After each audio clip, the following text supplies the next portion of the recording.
Thank you for tuning in to Spiritual Debriefing, a podcast about Christian men living a Christian life in a very unchristian world, with your hosts Daniel Meadows, Derek Fisher, Randy Bryson, Jed Harris, and Ray Taggart. Tonight's special guest is Mike Taylor.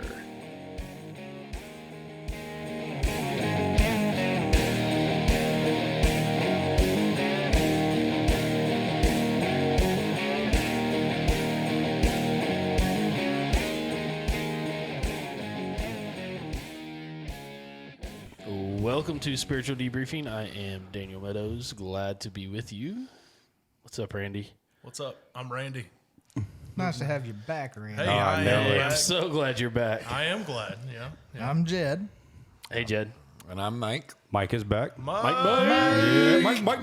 in the house. And I'm Derek. Hey, Derek. Hey, Ray. And, of course, I'm over here with all the knobs and buttons, pretending like I know what I'm doing. So let's get this going. Oh, and before we go, I forgot last time, please like, subscribe, share the podcast, leave us a comment. That actually works really, really well if you could do that, if you like what you're hearing. If you don't like what you're hearing, tell us what you don't like. We like all feedback. So share this around, get more people listening, and hopefully we can help some people out. All right. Now we can get to it. There we go, Daniel. Let's do it. So we started talking about raising kids a little bit last week, kind of kicked that off, or 2 weeks ago, whatever, our last podcast. Yeah. And so we're going to kind of continue that. We brought Mike back with us to help answer some questions. Some wisdom. We got some That's what we need. wisdom. I wanna be Yes, like Mike. wisdom from Mike. And The old so- guy, yeah. Yeah. Mike, how many kids did you raise? Total 10. 10. Had 8 children from my first marriage, and then 2 after the divorce of 26 years. And so we had to deal with split families. We had my biological children and 2 stepchildren, which makes it a unique situation in and of itself. Yeah. I know I have a few questions for you, but I mean, if anyone else has any questions, I mean, I know some of the split family thing is some questions as well, but you know, here's the one that I'm dealing with right now, and let's see if you can help me with that, Mike. And this is the one because I have a teenage daughter. She's a senior this year. So, yeah, I need a lot of patience. But here's the one that was recently. You know, they get so mad and they just say, they react and say, I hate you. When I grow up and when I get out of the house, I'm not talking to you no more. I hate you. Sometimes that hurts. And I know recently that hurt my wife pretty good, And Mike, I guess my question to you is, I know you probably heard that before. Absolutely. And what do you think some of the better reactions to that is?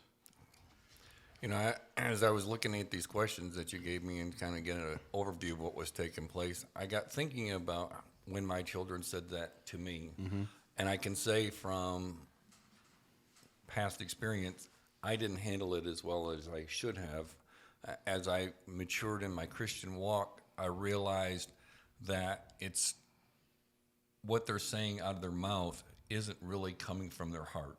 And so you had to kind of put that in perspective to realize that they're saying something from an emotion more so than from a truth. Mm-hmm. And so to be able to kind of process that and think that through and say, I know you love me. I know you don't like the decisions I've made. I know you don't appreciate the things that I'm trying to do for you. But you're also, as a Christian parent, you have the responsibility to train your children the way they're supposed to be through the admonition of the Lord. And so I read a quote from Irma Bombeck, who had a daughter that told her the same thing. Mm-hmm. And the quote went, it says, I hurt when you say that, but love you enough to let you say it to me. That's good. And I just thought that was because as I was preparing or kind of thinking through this and reached out to my own children to kind of get feedback of what I was a parent, how I was a parent when they were younger, and they provided me some really good, insightful things.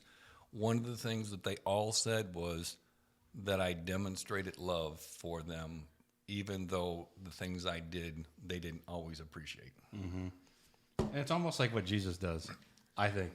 Because he always shows us his love all the time. He shows us the forgiveness. And, and I think sometimes we get in battles with God too, like, we do with our kids like that. I hate you, God. Why am I going through this right now? Why is it so difficult? And I think sometimes we say those things and don't really mean it either when we're talking to God. And, when I had a little time to reflect on that question, after I gave it to you and to really process, what my daughter said. And that's what really got to me was, sometimes we have that relationship with Jesus and, he still loves us and we have to do that to our kids. And, I know we always heard, sticks and stones may break my bones, but words will never hurt. Well, that's not true. That's not true at all. That's the biggest lie we could ever tell. It is. And, even with my wife being set back on that, like, man, that hurt. Like, she was almost in tears, and just like, it hurt her pretty deep. I mean, because you're right, Mike. I mean, all the things that we do as parents, we provide, we work, we try to give them the best life that we can, and we try to give them things that we didn't have as kids. And, and sometimes that's a big mistake. And, we'll touch on that later because that's where it really is my pet peeve right now on parenting. And I've learned it through my past too, as well as that, but we'll touch on that a little later. But I like that quote, Mike. I mean, it really does is when they say that, we got to show them that love. I love you enough that you can say that to me. You can express your feelings, but I know because I love you so much that I know that's not coming from your heart. And I think the trick is then making sure that you don't change, get angry and overreact when they hurt your feelings like that, because that's I think the fine line to balance that many people have an issue with is you punishing and correcting, but not going so far where, because if they can see that you're angry and you're showing your anger when you're doing it, they're going to pin it on the anger and not even look at what did I do? What are the consequences? What are you actually saying? Right. So keeping your own level head is not an easy task. And that will be the thing they remember. That's one of the things that my oldest son, when he sent me some reactions to some questions I asked him, said the same thing, that Dad, you sometimes reacted with anger. I know that you loved me, but all I remembered is your actions, the things that you did. Those are the things that stuck in my head longer than the times that we tried to work through things. So you really do have to keep a calm demeanor about it.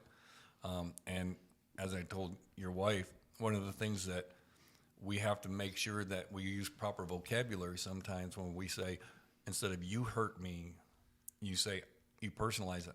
I got hurt by what you said. Now, so you're not longer pointing fingers. You're not putting your children on the defensive. You're just simply communicating your feelings. They don't have to like what you say, but they can't deny how you feel. But if you attack them, they have justification to attack back. Yeah. Now, And they do. sometimes you got to walk away though to calm your mind down, right, before you come back to address that. Especially after something like that, I would think that you got to go spend some time and pray first off for some wisdom to speak back to your kids. But essentially, I mean, just like an argument with anybody, you've got to step away for a moment. I think you also get kind of really caught off guard when you have a child that generally well behaved, does what they're supposed to do for the most part, and then just out of the blue that happens. You're right, Daniel. The very first thing you need to do is just kind of back away from it, because if you react to it, you're probably going to react wrong. And that's what I'm working on right now is that reaction, because my reaction is just, that fast, and it's going 0 to 60. That's that background though that you came from. As a cop, you reacted quick like that. But you need to step away. But you better get back to it pretty quick. Yeah. You don't step away and let it sit for a day. You got to get back to them. Because they're like, what did I say to you? I don't remember. Yeah. What's on TikTok? Yeah. Yeah, too fast. Right. Let me slide this in here. It says, our children can be our greatest teacher if we're humbled enough to receive their lessons. Oh, you're absolutely right on that, because I think about that all the time, and I tell Autumn that as well. I learn a lot from both of them, Autumn and Wyatt. I mean, I learn a lot, and it teaches me, right from the get-go, it teaches me patience. I mean, really, that's my biggest thing, is that these kids have taught me is patience. And and another thing that it really teaches me is forgiveness. And because, I love them so much that it's easy for me to forgive them. And I sometimes go back to and I remind my wife this all the time. I says, we were the same age. You remember when we did this? You remember when we did that? We were the same. We did the same things. And that's why it kind of gives us that little moment to go, okay, I understand. I forgive you. Those are the two important things that has taught me having kids, is that patience and forgiveness. And We got to remember that we were forgiven first. oh yeah, We were stubborn enough to do that to our parents, and then here it is on us now. So oh yeah, that's what my parents always said too. Yeah, the way you're acting, you're gonna have twice as worse. Whatever. But yeah, But I'd rather have a kid that come up and tell me what your daughter said than the one that thinks it and will not talk to you. yeah, right. that's how. Because there's no recovery from that. Yeah. I 12 years without my oldest daughter. Right. Yeah, I was going to ask you about that. I don't know if you wanted to bring that up or not. I'll bring it up. Was going out to eat one day. We was all out, been doing something, and went through Chick-fil-A because she wanted to eat Chick-fil-A, and we had 6. So we pulled in, and of course they was busy, and I said, I'm not dealing with this. We've got to go on. We got to get somewhere. And it led from a fight over not getting to eat where she was to when I dropped her off with her mother. She has not darkened my door in 12 years. Mm-hmm. Yeah. Yeah.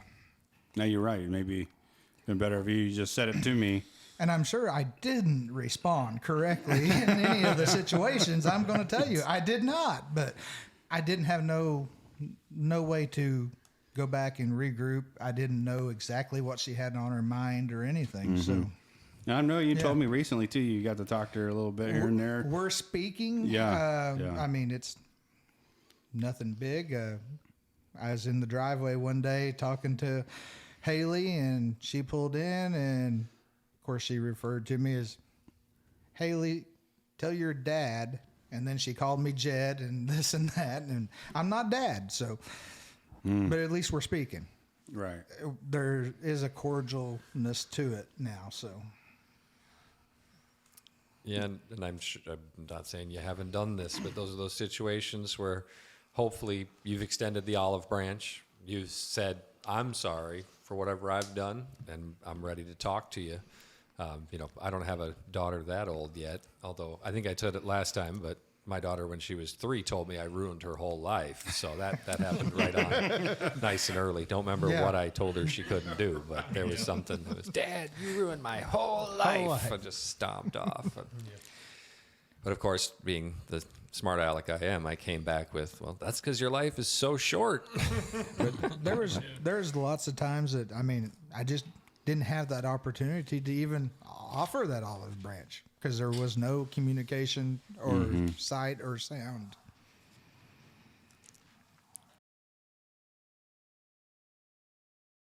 Yeah, and then I think that brings up that forgiveness as well. It does. I mean, I know you probably have already forgive her for whatever. Oh, yeah. And you're just, here I am. I'm here waiting for you.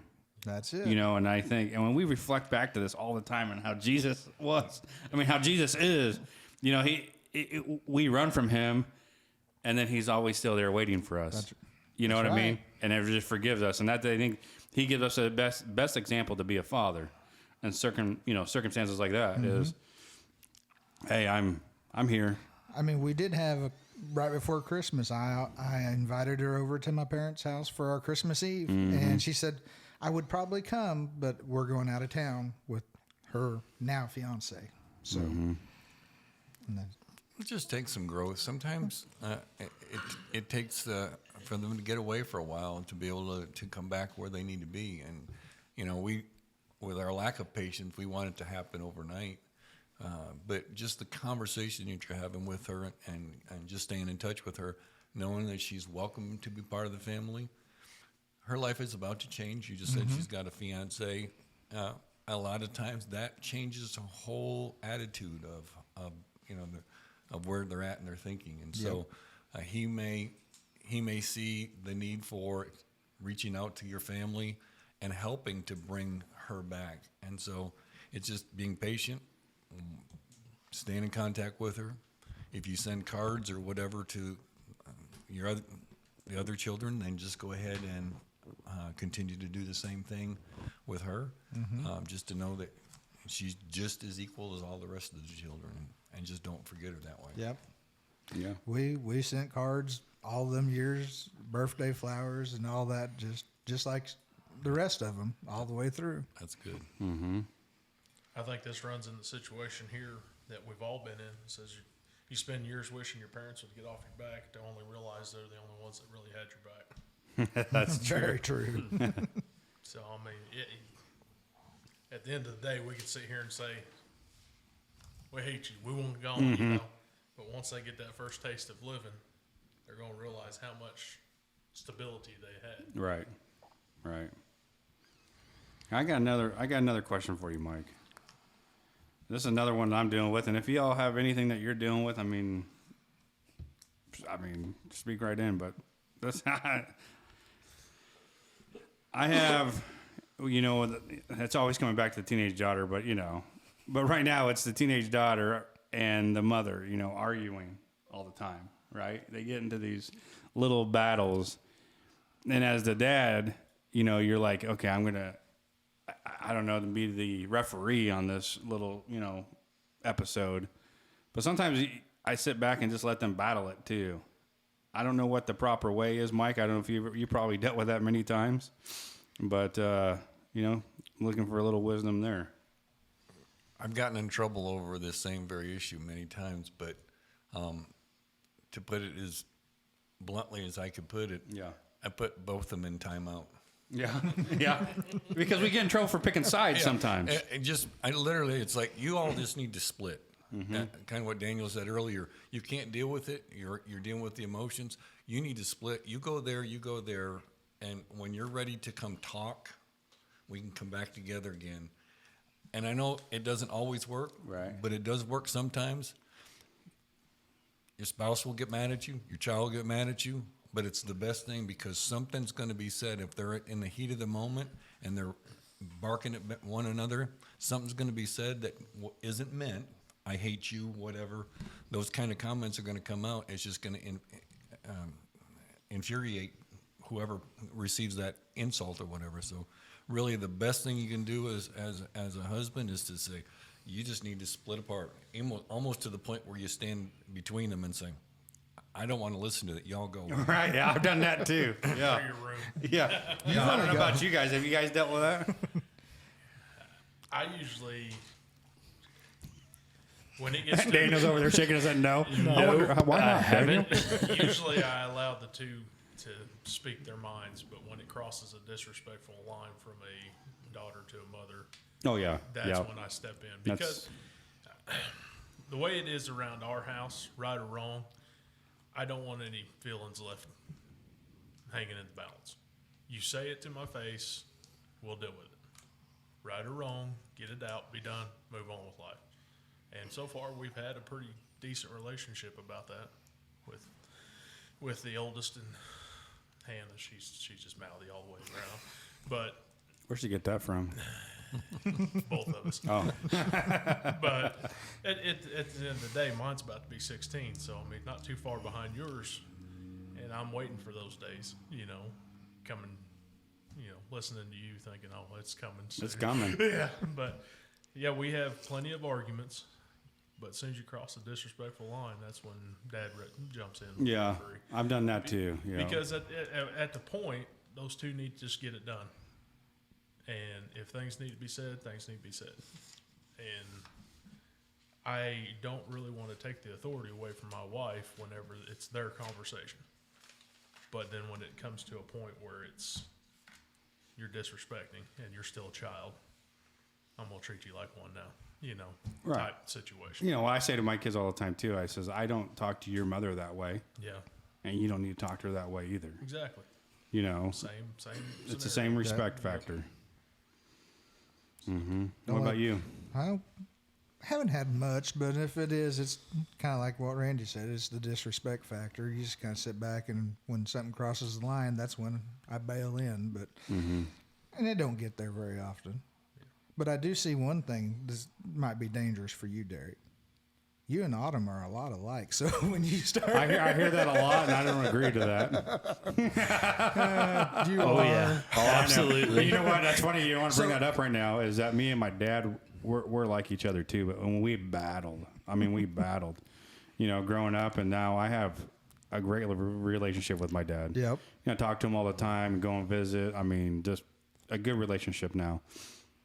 And I think a lot of that too was, you know, it was my fault. And I think, Mike, you're right, because when we grow up and we mature a little bit more and we realize that, you know, our parents did the best that they could do at the time of what they were doing. And we had a roof over our head, we had meals, we had this, you know, we were thankful for a lot of things that we take for granted.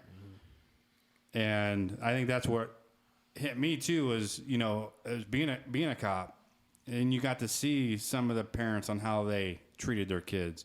You get to see the households that they were raised in. And that job really just humbled me. And go, man, I am thankful for everything that I do have. I am thankful for the parents that I've had. You know, and it's unfortunate, you know, my mom passed away when she was 42. You know, she got to see Autumn get born, and then, you know, that was it. But looking back now, you know, I had a great family. You know, and I think that sometimes too that I have to look at Autumn as well. When we battle, I'm like, man, this is like me and my dad, and it's because we're alike. Yeah. I mean, we're stubborn, we're hard-headed, and you know, no, I'm right, no, you're right. You know, I don't know, but You're both right in your we're own both, ways. yeah, we are, yeah, Yeah. But I think you hit the nail on the head right there too. Is we finally get to a point where we're maturing better, and they're getting to a point where they're just starting. right, So we don't see eye to eye anymore. right. It's one of those deals that, why is this so hard? Oh yeah, I'm 20 years older than you. I'm sorry, but you know, you need to have common sense. But I'm going to share a comment from my oldest son, who will turn 44 in February, kind of dealing with the same issue. And this is what he wrote to me as I got a response. He says, "Always siding with mom as soon as you got home without, in my opinion, getting the whole side of the story was wrong. I understand the importance of a unified front, but sometimes you don't take the time to listen to me and you automatically take mom's side, and I'm always at fault." And he says, "And I blame you for that." That's a tough one. And I'm dealing with that right now too, because Autumn's the same way. She goes, "You don't listen to me. You don't hear my side of the story." And I do the same thing you're doing, that you did, Mike, because, you know, I have Crystal's back. You know, I'm like, you're 16. You don't know the world, right? But, you know, maybe we might have a repercussion on that. You know, because he later says in his note, he said, "I'm not perfect." He said, "But some of the things that happened in the past, I've forgiven them all. I've set them all aside. But you always need to remember that I can forget those small things. But some of the issues that you took against me are long lasting." He said, "They're still there." He said, "I've forgiven you, but they don't go away." And so I know, you know, sometimes trying to get a teenager, regardless, girl or whatever, Right. to get into an honest conversation because they don't want to put their guard down because they're talking to an adult, they're talking to a parent, and they feel they're already on the defensive anyway. And most of the time, as dads especially, we oftentimes want to fix things. And so when they start to share what's really happening, we hear things we don't like to hear, and we want to react to those, and that's not what they want to hear. They just want you to have 2 ears and no mouth. Right, right. And their delivery system is not the way that we want to hear it. Absolutely. You're right. You're right. They're on their defensive, and the way they want you to listen, and we're not ready for that. Well, Yep. let me ask you this, Mike. If he says that in response, how would the story be different from your wife's compared to his? And how would that change the situation? And here, this is because usually if I come home and I get told that something happened, I usually ask them their side in front of their mom. And either she corrects the story or they tell me exactly what she said. So how's it different on your side here? But your daughter's already on the defensive because she's going to present her case, and there's already a prosecuting attorney ready to overcome everything that's said. If you're going to have that conversation, you need to go have a conversation separate. Yep. Find out the story, find out the wife's story, because as you all know, you're policemen, eyewitnesses, see different things, hear different things, have different perspectives. And so to get your child's perspective, your wife's perspective, and yes, you have to support your wife, but sometimes, believe it or not, wives are just flat out wrong. Did I say that? Oh, never.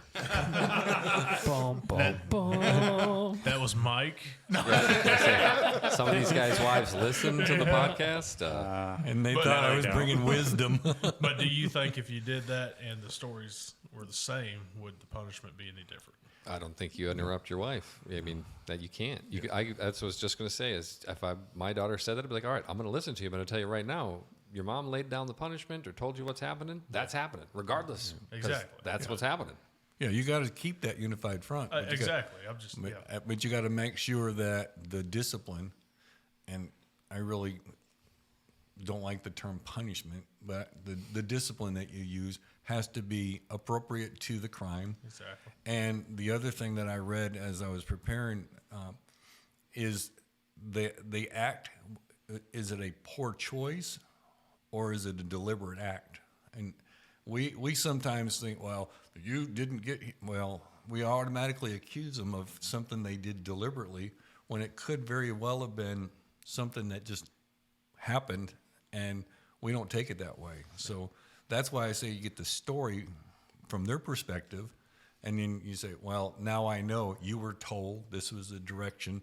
You had clear, you're old enough to understand. Now you can understand what the consequences are. But Exactly. There's a law for that. I don't remember whose law it is, but it's the, don't attribute to malice what is more often attributed to stupidity. yes, good quote. Well, let me ask you, Mike, though, like your son right now, now that he wrote that, does he have kids? Yes, he's got two. Now, does he listen to his kid's story now? Well, the irony is he's dealing with the same kinds of things that he did with his younger brother, and his two children are dealing with the same thing. And as I watch them, I don't get to interact with them much because they're in Florida, but I get to watch his choices and some of the things that, honestly, some of the things that he claims that we did as parents to him as the oldest child, he sometimes is doing to his own. Now, he recognizes that, and he's trying to fix that, but it's just I guess it's genetic because he's doing the same kinds of things. And Ann and I kind of sit back and watch as he's raising children. We're kind of thinking, kind of assessing and saying, this looks familiar. Right. It's effective. Is it working? Do you sit back and go, don't do that? It's kind of eerie to some extent to watch him watch his two children, raise his two children, living through the same things that he would oftentimes complain to us about that we were doing to him because he was the oldest. And so I think he's trying to learn from it, but I see a lot of I guess I trained him well to be a poor parent in some cases. If it works, don't break it. I was If it's just- not broken, don't fix it. Just going to say, it must have worked in some way. Right. And sometimes we can kind of reverse it as well. Is that some things that we were raised with, we want to change in the process of doing that. We can even talk about like punishment. Like I me growing up, I had the rod, man. The belt, the paddle, I mean, all of it. And we've kind of changed that a little bit in our family. We still give spankings. but never have brought out the belt, have never brought out the paddle, anything like that. That was something that I wanted to change that I got brought up in. Was it effective? I don't know. I mean, so far, they're decently well-behaved kids for the most part. But, we can bring up that just like that. You didn't hear my side of the story. Well, me growing up as a kid, now as being an adult and having children of my own, I wanted to change a little bit than what I got brought up in. I'd say there's no wrong or right way to parent, right, Mike? No, there's no. I haven't found an instruction manual other than scripture. I think there's 7,000 books on parenting, but they're all different. I guarantee you, there's a wrong way, but Right. but Well, there's I've seen no that. right way. I've seen that. I'll yeah. go with that. Yeah. This quote here says everyone knows how to raise a child except for the person who has them. Yes. You know who'd probably agree with you on that? God. Yeah. Because he deals with all of us. I mean, Right. honestly, he's given us pretty darn clear instructions, and we don't seem to get that either. So, And the other part of that says 90% of the parents is just thinking about when they can lie down again. Right. I actually read an article about my children used to refer to me as the iron hand. When I spanked them, they said I must have had an iron hand. But the article I read said that you should use something like a fly swatter or a spatula because it detaches you from the punishment. That they can connect in later years the instrument you're using versus you physically touching your child. I don't know how valid that is, but I thought that was kind of an interesting concept. Yeah, because if you bring that up to like animal training, you're using different Yeah. things, a hot stick and the whips and everything else, and then when you have that in their hand, they're already tensed up and going, "Oh, I know it's coming." You watch a dog that you've hit with your hat a few times. Anytime you adjust your hat, now they're like Right. cowarding down, and Well, when that's out of your hand and you have that, you Yeah. lost that connection. Yeah. You're right. There's probably some truth Some in truth that. in that, Yeah, for sure. Absolutely. What about you, boys? You got any questions for? Mike, I think the biggest question I have, because you have an adopted child, right? Yes. Yes. How is, because that's something me and my wife have looked into since we can't have our own, and so how is raising an adopted child different than raising your own? Well, I have to clarify. My adopted child is a special needs child. He was a shaken baby and had severe brain damage as early as 5 weeks old, and so he's been cortically blind and fed through a stomach tube for years. But we also were foster parents, and we had a couple of foster children, which although they went back home, dealing with an adopted child is just. You just take ownership. They're your children. It's something that's so needed in our society today. There's such a demand for it, and to be able to take a child and just love on them and show them Christ's love. One of the questions that Derek talked about was, what do you do at the beginning of raising children? And so, when you if you were able to adopt or you choose to adopt, and you got a younger child. You have a great ability to establish the scriptural blueprints that they need. I just remember when our children were small, there used to be a cartoon series called Adventures of Odyssey.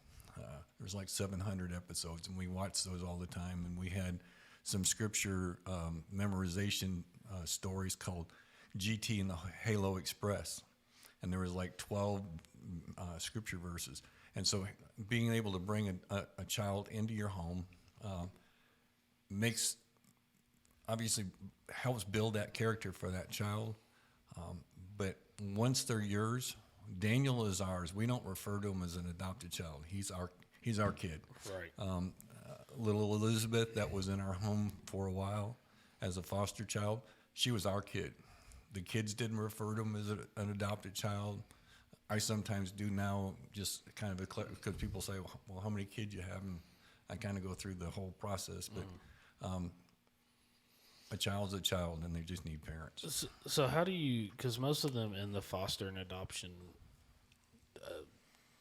background area there, come from messed up homes.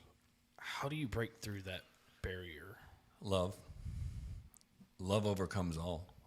I'm convinced of that. That although they may have, if you're getting a 3 or 4 year old or whatever that's come from a bad environment and they may have been in a drug environment, over the course of time, your love and the way you care for them and the way you protect them and watch over them, you'll win them over.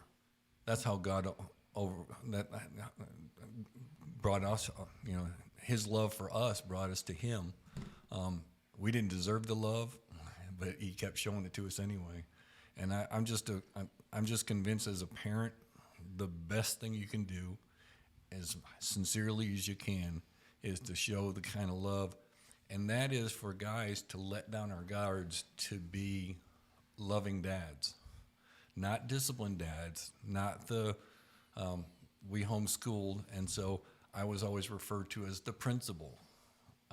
So I was the authoritarian a lot of times, and I didn't want to be that person. I wanted to be the loving dad, because a couple of my children, as they responded back to me, remember the time I spent with them at the ball field, on the soccer field, defending them at school for a teacher with giving them a hard time or whatever. And they saw that as loving them enough to care for them. And so I really believe that this, even though they're going to come with baggage, love's going to overcome all that. It's that love and that relationship that you have, Yep. And even we can even bring it to stepchildren too as well, because when my mom and my dad got married, I was 3 years old. Right. So my dad brought me in as his own, and really, growing up, didn't really blink an eye and didn't say, "Hey, this is my stepson." He's always referred to, "Hey, this is my son." And it's funny because if you ever meet my dad, we look like each other, we act like each other, and we're not blood related. But I think Mike hits that on the head, is that love. And I think really most important too that I've looked back on raising kids is building that relationship with your child, going to go do those things, going to the ball field, being tired, taking them to practice. Just this Monday, just took Autumn up here to ride her horse. I didn't feel like doing it. I really didn't. It was cold, and I didn't want to do it. But it's those times that that they're going to remember, I think, as children, is when you're there and you're showing that love and you're building that relationship. Those are the memories that they're going to remember. Doing those things that you don't want to do, but they want to do it. We have to do it. I mean... That's exactly what my son said here. And said, you didn't really seem to try to connect with us on the things that we are interested in. And for him, it was like reading Legos, video games. He said, as an adult, you're now trying to get back into that part of my world, but you didn't seem to take the time he said, I didn't think about it at the time, but I kind of do a reflection. You just didn't want to make that commitment to get involved with some of the things that I wasn't interested in. Right. I'm not a video game Yeah, me person. neither. I play video games with Wyatt all the time. I don't like them. Yeah. But that's what he said. He remembers that lack of connectedness. Mm-hmm. So doing the things with your kids, even when you don't want to. And it's hard to split that time up as well. I mean, I know y'all have more kids, but just with the two, they're two separate people. And that, like, Wyatt's into the Legos, the video games, the tech world, Nerf guns, all that stuff. And then Autumn's in a whole different other world. And I have to learn that as a parent. That's what I'm really learning right now, is where do I split my time up in between, not just showing favoritism to one. And that's the same thing is, for example, me and Wyatt are building a goat cart. And the only time we have to work on it is late at night. And I don't want to go in the shop. I don't want to do this, but I know he wants to. He bought, some of the stuff he's using his money to buy parts. So it's like, okay, you've spent your money to do this. I'm going to show the time and the effort. Let's do this together. In the video games, I'm with you on that, Mike. I mean, some of those games are way too fast for me, and you play the Call of Duty, I'm like, I'm already dead. Yeah. Like I didn't even play, I just respawned. I just had this happen, but it's those things that I do. clicking A. I mean, even when we go to the church camps, even when we go do things with them, it's me being out there and involved and doing those things with them. And I really think that, that they're going to remember those moments. You got to remember, I was brought up on Pong. Oh, yeah. Yeah. Atari? That game might be Derek's speed, but Right. You're right. I'm gonna sneak this in before we change subjects here, but the gain is not having the children; it's the discovery of love and how to be loved. Absolutely. yep. And actually, I have a Bible verse that it's for the children to hear, but parents, I mean, maybe you can work this one into Bible study. But Proverbs 1:8-9 says, "Hear, my son, your father's instruction, and forsake not your mother's teaching, for they are a graceful garland for your head and pendants for your neck." Right. So again, that's something that if as a child, I wish I would have understood that verse, because it makes so much more sense now as an adult. And it's like, yeah, they're just we're trying to help. We're trying to say, we made these mistakes. I know what you're doing. I know where it's going to lead you. But no matter how many times we try to tell them, they don't listen. Right. And That's right, huh? That is right. I try to tell that even at the age my daughter is. She's 8, and I try to tell her, I'm like, listen, I know exactly. I did it. I said it. I thought it. I was in the exact same place you were. Granted, different stuff. That's always twists to it, but I'm just trying to help. But also at the same time, part of me saying, it's like, well, I still did the mistakes, and I had to learn the hard way, and that's sometimes how you just got to learn. There's that level. I'm not saying you don't discipline your children, but you got to let them scuff their knees sometimes. You got to let them do something stupid every now and again, and Right. and toughen them up. I think it was Jordan Peterson said that's one of the biggest issues with a lot of kids today is that the parents didn't let them go break an arm. I mean, like that's just what you got to do sometimes to learn. Okay, well, I'm not going to do that again. There's some of them that's the only way they're going to learn. Yeah. And the other ones you can just kind of nudge along and they'll be fine. But So, I think I got another question for you, Mike. I don't know, some of our listeners may have kids with special needs, and working in the school system, part of my time was spent in the self-contained classroom with special needs kids. And what is that struggle like? Is that a struggle? Is that a challenge to raise a kid with special needs, or? It was for Daniel because he had such great needs that we were actually homeschooling the 4 oldest children, and then we brought Daniel into the house, and he initially came in as foster care.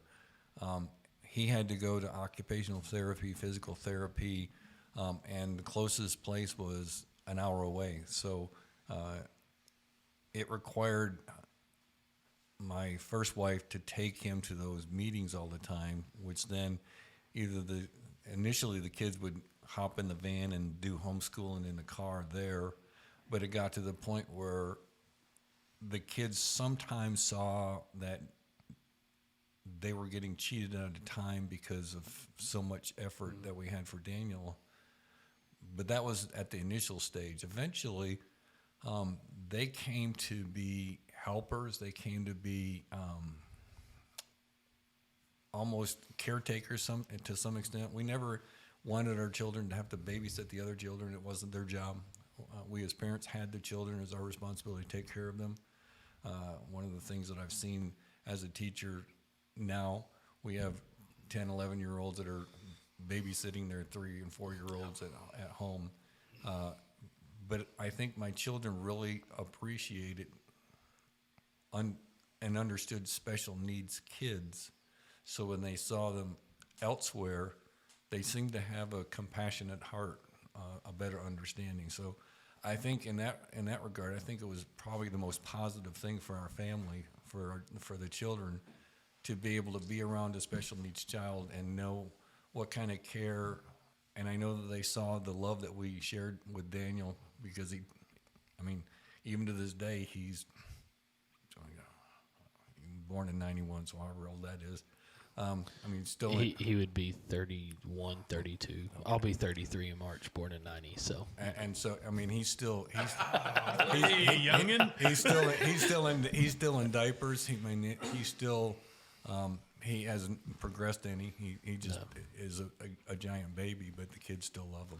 what can you give encouragement to parents that may have special needs kids, like the ones, because I see parents all the time that they're at their wits' end with some of their kids, special needs kids, because of behavior issues, or like you said, having to take them to OT, PT, speech, every therapy that they can possibly go to. Is there encouragement, and can you give encouragement to those parents? Well, I think that the key is that there's always hope that those children are always going to be taken care of somehow. I don't understand. Can't quite understand somebody being able to deal with that without the Lord, without getting the strength from the Lord, because it takes a lot of patience, it takes a lot of work, it takes a lot of effort, and you get that kind of security, that peace from every once in a while just getting away and just praying about this situation, because it's tough. There was some times where trying to take care of Daniel, trying to go on vacation and trying to figure out how to fit in the wheelchair, and in some cases we couldn't go certain places because of them, and the children knew that. And I know there were some times where they were upset, but to know that it's still their child, and I know some have mental issues and hard to deal with, and without going into a whole lot of detail, as I subbed today, there was a little fella in one of the classrooms that started off this morning with a really bad day, and he saw me in the hallway, and he come over and hugged me to get away from the aide that was with him, because he didn't want to be with. And I've dealt with the little boy before. They just want love. Again, it's tough, and it does cause sometimes marital issues. When we first adopted Daniel, when we first took Daniel in, I was not on board. We had enough children at the time, and taking on a special needs child was not in my plans. But as we grew, I think it strengthened the family as a whole. So it is tough. Well, and it's hard because they communicate in their own way. Yes. Whether they're verbal or nonverbal. I think of kids that I work with daily doing PE, and some of them are verbal, but they're special needs. And they try to communicate, but people don't understand their feelings. And I think that's why sometimes people get frustrated. Maybe parents, especially as their kids are young, kindergarten, first, second grade. I think back to when I was in the self-contained classroom, and I remember watching a parent sit down just crying in the middle of our classroom, not knowing what to do with their kid, because she just couldn't understand his communication at that time. And that's a struggle. And I think that would be, y'all correct me if I'm wrong, but would that be the same for any kid, whether special needs or not? They all communicate No, you're right. They in do. a different way, and you have to learn how to communicate with them. But you know how that communication comes is that love. Yeah. Because when you have that relationship and that love for that child, you know how they're communicating to you. Yeah. Yeah. And sometimes I feel that way too. Sometimes I'll bring this up as well. I don't want to change the subject, but it's on my mind right now. But, sometimes people misunderstand Wyatt sometimes, right? I know he's a spaz. Sometimes he's, but if you really know Wyatt, he's all about love. Oh, yeah. He loves people, and you can feel that. And I know that as a parent because I have that relationship with him and I know how he is every day. And I know that he loves people. And sometimes people misunderstand him. Sometimes, just the way he communicates. I'm guilty. Yeah. I mean, when you first came to the church and I was working in the children's department, I saw Wyatt as a challenge. Right. But now I love him to death. Right. I mean, and that's what he is, and he'll show that love right back to you. yeah. Definitely. And He's got a huge heart. right, and that's where sometimes, as us as parents, we have to know that. And you know, when he'd get in trouble with teachers or this or that, and you're like, really, Wyatt? Come on, you know. But when I know him now he's 13 now, you know, and now sometimes if he does get in trouble, it's not always Wyatt, what did you do? And it's like, okay, let's hear the whole story and let's see what they thought, what was their interpretation of your action. Yeah. So, but I think that really goes back to really knowing your child, really knowing, you know, even special needs, you know, because he has speech, you know, he goes to speech all the time and tries to help better with his speech. And so it's just really knowing your child. I think that's the true key. I think that's, again, as I was preparing for this, we talk about the character of our child. And, and it's our responsibility to develop that character, that they're going to have their own personality. And once that character has been developed and you understand it, then they've earned your trust. And so as you get stories from teachers, you get stories from whomever,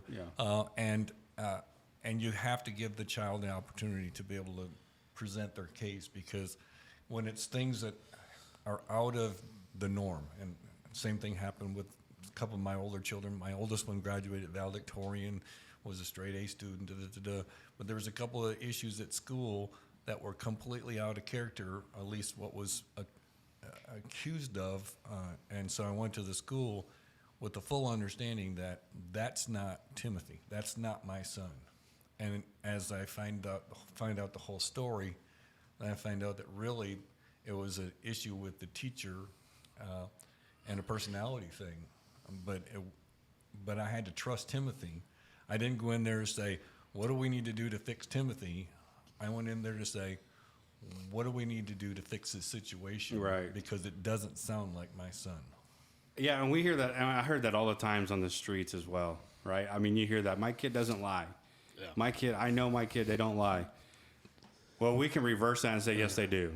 You know, sometimes we know that they do, but as parents, we really got to know that our children. We really need to know their character. And sometimes Autumn got in trouble too. You know, my first instinct was, no, she didn't. She didn't do that.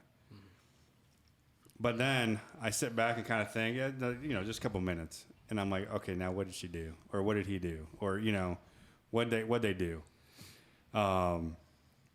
So I don't know where I'm going with it, but I just really think it's really important. I'm glad that I do have a good relationship with my kids and know them and really know their personality, because they're two different personalities. But that's where you take that time to spend individual with them, Right. to break it down. You're lucky you got 2. I've had 6. And you really have to break out time. I mean, you have to say, okay, this day I'm doing something with this one. And Right. And you have to. You have to. Yep. Because you have to get rid of your selfishness, I think, because sometimes as well, like I sit back and be like, man, I want to do this, and I want to go hunting, I want to go fishing, I want to go do this. When is there time for me? Mm-hmm. I think there is an important time for you, but I think it's a very, very fine line, because right now in their childhood development, it's very important to be involved in their life. Yeah. Right. You're gonna have time later. Right. You will, and you can't make. That's the one thing I'm working on still, and I mentioned it even last podcast is realizing when it's the time to put aside what I want to do and spend that time with my daughter and build that relationship. It's the same thing that we're called to do with God and Jesus, is take time. And if you don't do it on almost just a daily basis, even just a little bit, right? It doesn't have to be anything major, but even just a tiny bit of time to actually sit and listen or sit and talk, you won't have that relationship. I think is the key word that I wanted to target on that you were saying, because that's how you understand how they communicate. That's how you understand how what might actually be happening elsewhere based on other interactions with other people. And then going, and not just in the home. You have to be, going to the sporting events or going to the things that they're doing with other people and seeing what's actually happening there. Because I think far too often, as I know we've heard people say about the church, as they look at church as almost like a babysitting type situation. They just take the kid, drop the kid off at church, and don't pay any attention to what's happening. And they're missing out on opportunities to get a relationship with their child, to see what the child's doing, to see how they're interacting with other people and friends and not friends. That's just as important too, is how bad situations can go. And those are all little things that I keep telling myself I'm going to do, but I keep continually missing the opportunities. And then afterwards I'm like, oh man, I don't know why I was, didn't just say, yeah, I'll drop whatever I'm doing right now. It's important, but it's not as important. And just this couple days ago, Harmony, in the morning, it's like 7:30 in the morning, and I'm trying to get ready and make breakfast and do all this stuff. And Harmony's got all her stuff on. She's like, I'm going out. We're going to build a snowman. Come on. I'm like, I got too much to do. I can't build a snowman this morning. There's just so much going on. And she went out and she tried to build one by herself, and she built a little one. And when I was done, and I'm like, I should have just gone out there. I mean, it would have been fine if there was some extra dishes in the sink and a couple extra things. Right. Should have just gone and built a darn snowman. Yeah, and then, and this is funny. For me, having, what kind of makes my day is a lot of times I get to pick up Wyatt from school. And it's kind of fun. I mean, I enjoy it now. At first I'm like, I don't want to wait here. I have to get here like 20 minutes ahead of time so I can miss the buses. I can miss this traffic. I can find a parking spot, and it was stressful at first, but now I'm like, okay. It's kind of fun. It's kind of fun. Wyatt's running up going, oh yeah. And then, do fist bumps and like, man, how was your day? Oh, Wyatt's always, my day's fantastic, and it's just kind of fun. He's always positive. He's always positive. I think back to growing up, and real recent, my dad told me, he said, do you know what my favorite times with you were? I said, no, Dad, watching me come win ball, coming to watch us win ball games, whatever. He goes, I enjoyed watching you play and win. He said, but my favorite times were when we went away for the weekend to deer camp, and we didn't kill a single thing except for spending time together. Yep. And I was like, oh, those were good times. And They were good times. That's so much better than looking up in the stands and seeing him at a sporting event. Right. But it was the quality time that we spent that I was like, oh, those are great. And working car duty at school, I see so much quality time that parents miss out on. Because they'd rather be attached to their phones than do like you and talk to their kids. Well, see, that's the struggle that I had with 4 of mine. I only had them every other weekend and about 2 hours on a Wednesday night. So I really had to make sacrifices in a short period of time and to hit each kid. Yeah. Teaches you the importance of it, for It sure. does. Yeah. And I seen real quick that I had to do it and made it a priority. It had to be a priority. Yeah. We had the same situation after the divorce, and we had 4 the same, and they came up from Florida to here to visit, and trying to figure out places to plug them all in and find activities for them to be able to plug in. It's tough, and fortunately, it was during the summer. Being a teacher, I had time off, made it a little bit easier, obviously, to be able to spend time with them. But one of the things that my other son, Stephen, had wrote me back about childhood that really kind of makes an impact to me now. I didn't really think about it. He said that there was always so much going on in the house, and there was so much activity going on. He said that we didn't really seem to ever really connect as a family. And as a result of not being able to connect as a family, he said now we all live within 15 minutes of one another, and the only time we see each other is on the holidays. I can see that. Yeah. Wow. That's was kind of eye-opening. I always thought, we got the kids were always playing with one another, and they were all running around the house. But obviously, they didn't see the connection with the parents, with my first wife and I connecting with them while they're at the house. And when I was the sports guy. My oldest son is not a sports guy other than playing soccer. He's the video guy. And I tried to bring him to the ballpark. He didn't like it, so he kind of quit the sports thing. So I just was at the ballpark all the time with my other children who liked it, and I spent a lot of time with them at the expense of not being with some of the other kids as much as I should have been. This one here about fell off my list here, but since you guys brought it up, because it works real good here, it says, the relationship you have with your children shapes the structure and function of their brain. That happens at all stages of life. I know Yep. most people say, and it's true, the very, very beginning is incredibly important. Like those first 3-4 years, that's like you're building your foundation of your house. And if you mess that up, your house is going to be in tough shape for a while. You can still recover. I'm not saying it's impossible, but you got work to do. But that's, and I think a point to remember too is it doesn't always have to be what they want to do. No, yeah. Something, Daniel, what you were just saying, Daniel, tell me, what your dad was talking about. My father passed away, almost 10 years ago now, actually over 10 years ago now. And with his health too, he wasn't, even for the 20 some years, he wasn't as what most people would see like a traditional father. I had to almost be more the father to him.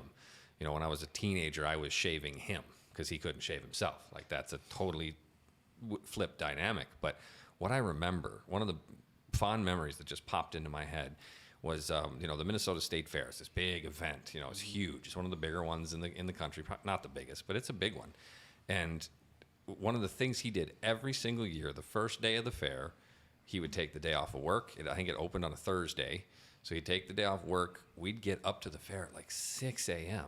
because he wanted to be up there to see, the cattle coming in and all the farm stuff. And because he was a farmer, he wanted to see all that.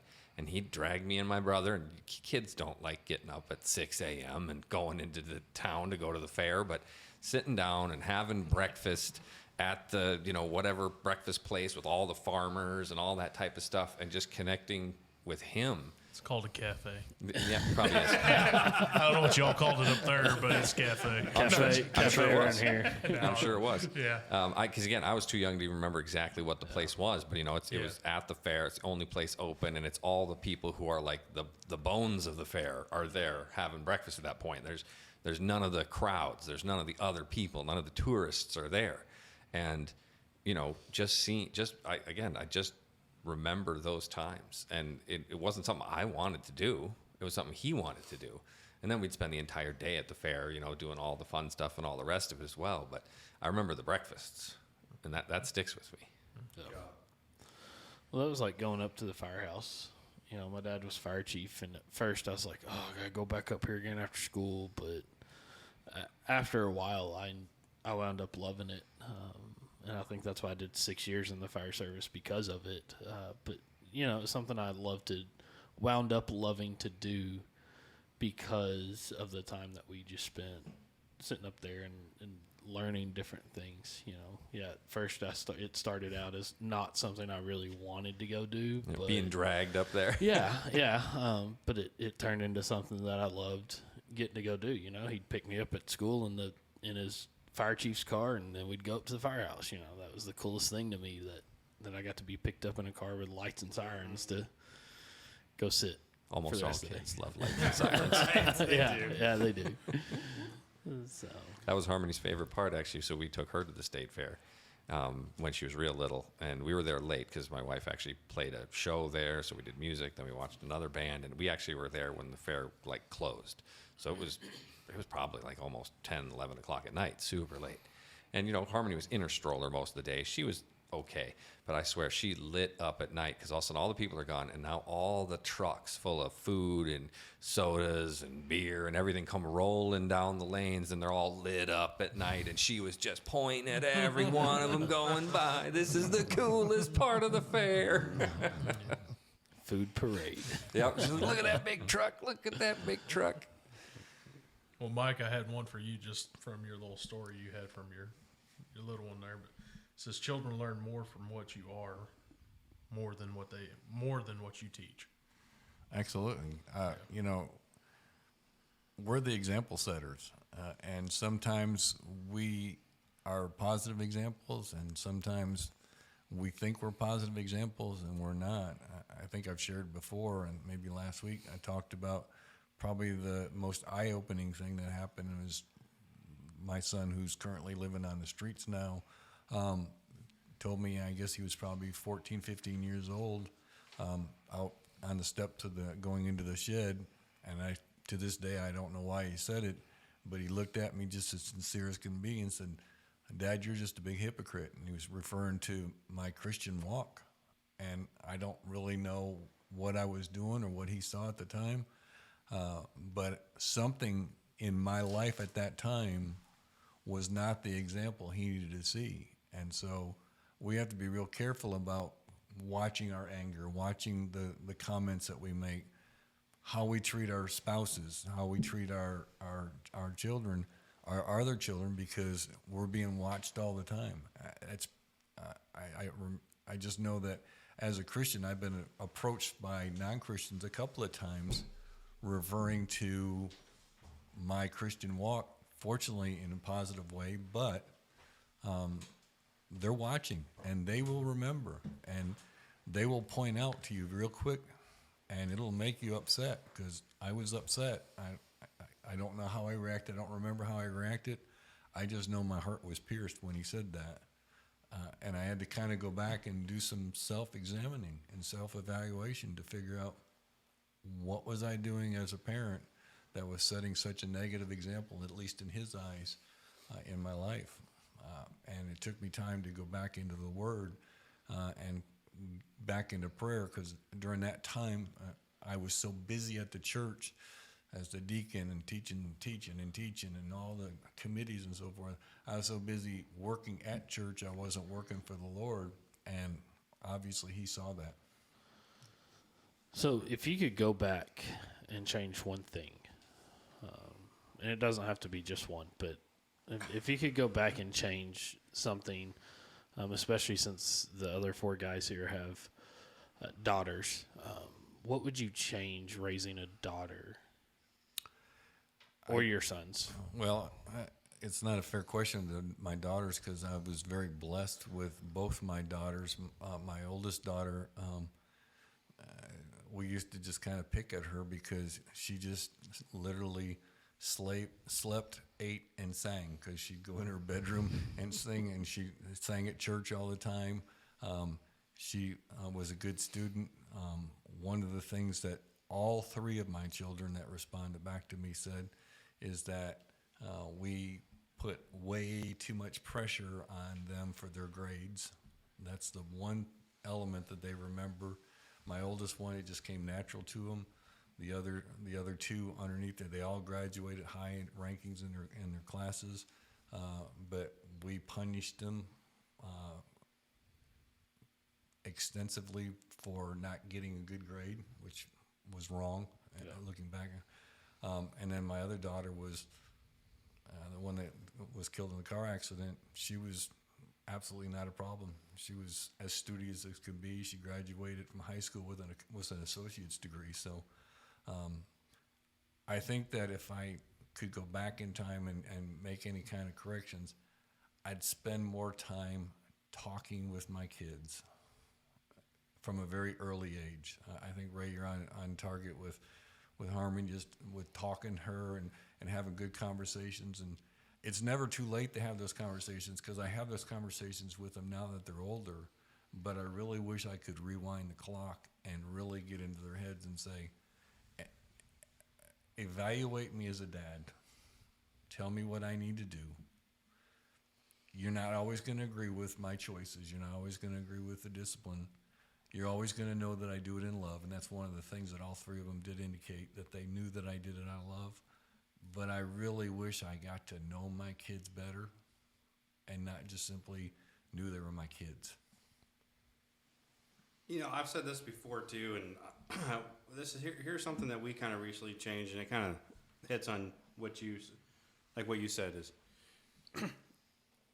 it's almost to the point where we almost lower our expectations a little bit. You know, like you said, that these kids have to get straight A's and they got to do this, and we punish them for not getting this. And I've told you this, Jed, and this is what we've kind of done a little bit different, is we kind of set our kids on pedestals, and when they mess up, man, we're there. I mean, we're like, why are you messing up and why are you doing this? Well, we're kind of changing a little bit on lowering that expectation a little bit. And I've heard this many times, and many parents have said that, is, what are the things that you would have changed? And it's almost to that aspect of, I would have lowered my expectations a little bit. They're not going to be perfect. And this kind of goes into my little pet peeve, and if I don't want to change the subject, but it is about kids. Sometimes we let kids dictate how we parent. And that's one of my pet peeves right now. Explain that. Because we're letting the kids make choices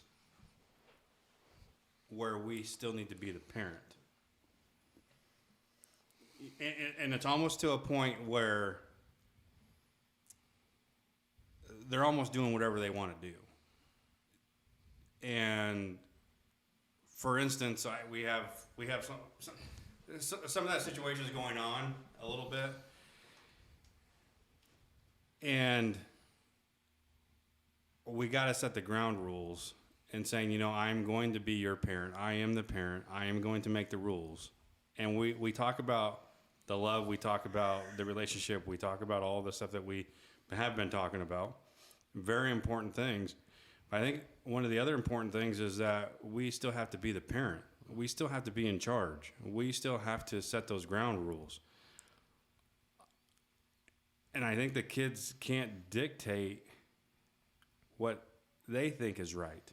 What they think that we need to do is be better parents. And I'm trying to get to the point, but I can't get it all out. But it's almost to the point where parents are almost sometimes giving up and allowing them to just say, okay, that's okay, yep. Not lowering the expectation so much that they're going to be on the bad road. Yeah. But lowering them enough to say, hey, I know that you make mistakes. I know you're going to mess up. I know you're going to fail at things. But not letting them dictate what they're going to, I guess, parent, trying to parent us.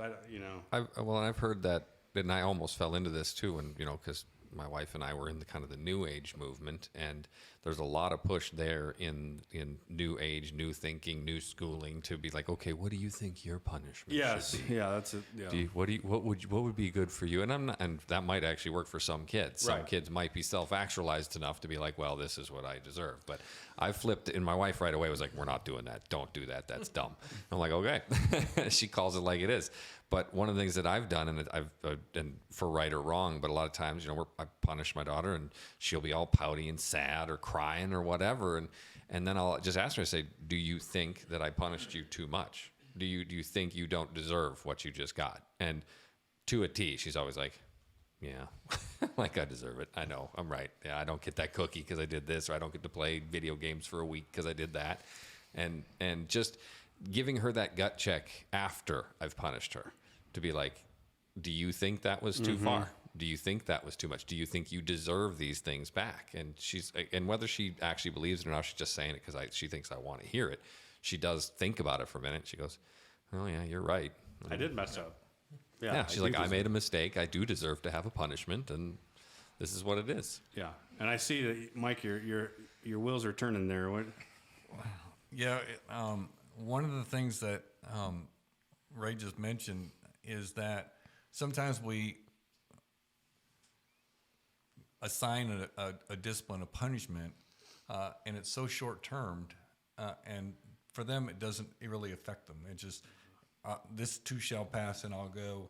It has to be, as Ray said, earned back. It needs to be applied. It needs to hurt to a point where, but probably all of us have played a game with somebody who changed the rules in the middle of the game, and you get frustrated because it was like, wait, that wasn't the rule. Yeah, Wyatt hates that. Wyatt hates it. I say we all have kids. They did that when they were little, every time. I want you to think about for a moment our children, because sometimes we as parents change the rules in the middle of the game.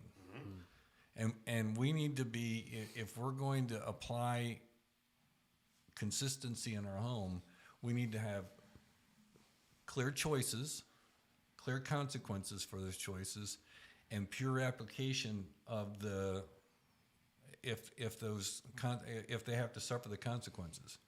And it may be something like you've got daughters that are driving, and it may be that, all right, you're going, because you were supposed to be home at 11 o'clock, and I'm going to give you a 15-minute fudge time.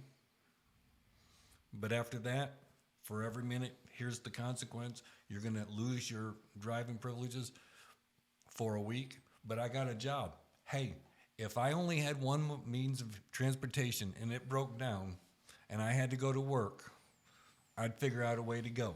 So if it causes you to get an Uber, if it causes you to have somebody come pick you up, that's the consequence. You need to earn that back, but we need to make sure that those rules are fully in place beforehand. Oftentimes we come up with these creative disciplines for our children after the fact, and we usually do it out of an emotion. We play defense. Yeah. We wind up playing defense. And So are you saying that fudge time's like my time, like 10:45 instead, not 11:45? Well, and again, that consistency that they know that there's no backing off of it.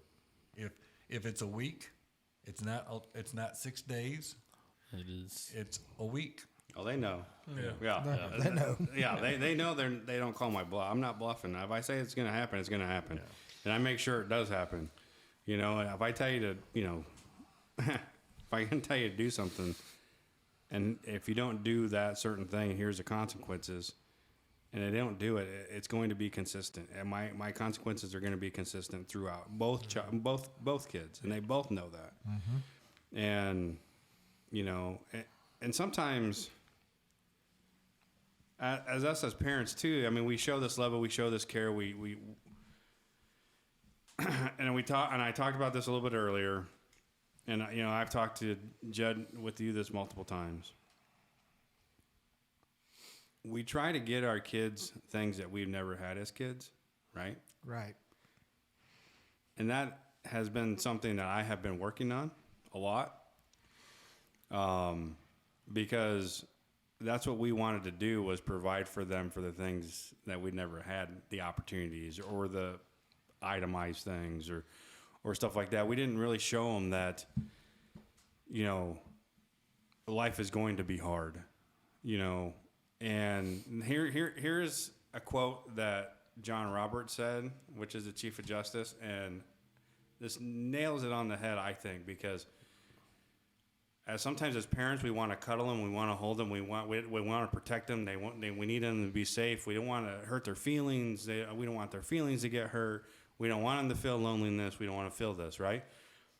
But with this quote, when I heard this and I read it, and I'm like, you know what? This is so true. And this is sometimes I think I want to do, with our kids, and because he wrote this for a middle age or his middle or junior high graduation for his kids, or junior high graduation. He wrote this. And he says, from time to time in years to come, I hope you will be treated unfairly, so that you will come to know the value of justice. I hope that you will suffer betrayal, because that will teach you the importance of loyalty. Sorry to say, but I hope you will be lonely from time to time, so that you don't take friends for granted. I wish you bad luck again from time to time, so that you will be conscious of the role of the chance in life, and understand that your success is not completely deserved, and that the failure of others is not completely deserved either. And when you lose, and you will from time to time, I hope every now and then your opponent will gloat over your failure. It is a way for you to understand the importance of sportsmanship. I hope you'll be ignored, so that you know the importance of listening to others. And I hope that you will have just enough pain to learn compassion. And whether I wish these things or not, they're going to happen. And whether you benefit from them or not will depend on your ability to see the message in your misfortunes. When I looked over that, I think almost it's like teaching, and that was a question for you, Mike, that I had for you is, have you ever taught your child tough love? Oh, absolutely. And I think sometimes that this applies to them too, because this is what the world is going to be about. And as us as parents, we got to teach them this is the world. It is a cruel world. And sometimes we have to not just hold on to them so much and protect them and say, oh, I don't want your feelings to get hurt. I don't want you to feel loneliness. I don't want you to feel all this. But I think sometimes we're taking that away from them, because as us as growing up and when we did, we felt some of those things, and when we still do as adults, we still feel maybe that loneliness, or or somebody beats you on something and they are throwing it in your face. How do we learn from those? And I think this is a time that we teach our kids these things. It's going to just help them more in this world, and we know how cruel this world is. Well, me and Haley had a talk the other day, and I don't know exactly why it come up, but I told Haley, I said, you're at the age that, yes, you're going to be able to make your own decisions. And I said, I want you to make your own decisions now, because I want you to deal with the consequences of your decision. I said, I'm your parent. I'll be your parent until the day I'm gone. And I said, I'm going to sit there and I'm going to say, that wasn't right, or I'm going to try to straighten it out. But I said, I don't want to make that decision for you. A good friend of mine, Richard Nevels, lives down the road from me. His grandkids, I love the way he handles his grandkids. He's got bukus of them, but the ones I've been around are 4 to 8, 12 years old. Anytime they're around, Papa, can I go do this? You can do anything you want. Just realize that there's a consequence for what you do. Mm-hmm. Yeah. So they learn. That's been my saying for years. Yeah. You can do anything once as long as you're willing to suffer the consequences. But Derek, I think that you're right that because we have this mindset that, we didn't have, so we need to provide for our kids. Mm-hmm. We have inadvertently, if you will, created entitled children. Yes. We have, and we in the school system we see that all the time. That it gets to the point. Well, I'm supposed to have that. I need that because someone else. You haven't earned it. You haven't done anything to do it. Right. I just know that for my children, we helped them pay for their first car. Once they had their car, they took control of everything. They paid their I didn't pay half their insurance. They paid their insurance. They paid their gas. They paid their repairs. If they broke down on the road and they needed a tow, they paid the tow. We didn't take care of the bill for them. Oh, that's mean. You're just not taking care of your kids. No, you just have to understand that this is real world, and you're going to be out there, and you need to prepare. So you got a job. You need to make sure you're setting money aside, so when you break down, you got money to take care of that. Mm-hmm. Or I could just simply go help them out again and help them out again. And then every time they get into a problem, what are they expecting? Mm-hmm. Help them out. Help out. And if you don't, you're the mean, nasty parent that doesn't love them. And you really do love them by teaching them you are responsible for your own choices, your actions. And we're supposed to do that as parents, to build that character in them, to be able to make those kinds of choices. Yeah, they got to have a skin in the game. Right. And it's funny because my buddy Andy called me too, because his son is driving now, and they got him a car and this, and he asked me what I did for Autumn, or what's her skin in the game, and he talked to my other buddy Chris, and trying to get opinions and on how to have them be responsible and what is their skin in the game on that, and ours is, she's worked at the ranch. She doesn't have to prove to me that she's a hard worker. I mean, I know she works hard, and she works hard all the time. But I told Andy, I says, our number one goal was for her driving was her grades. I says, your job right now is to do good in school. That's your job. And we'll pay for certain things because that's your payment of you doing that job at school.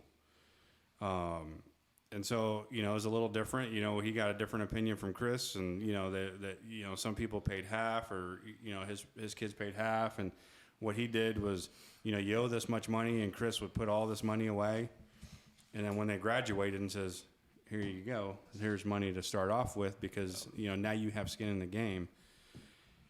And sometimes we have to do that because we are producing entitlement. And that's how I felt. I'm like, our kids are spoiled.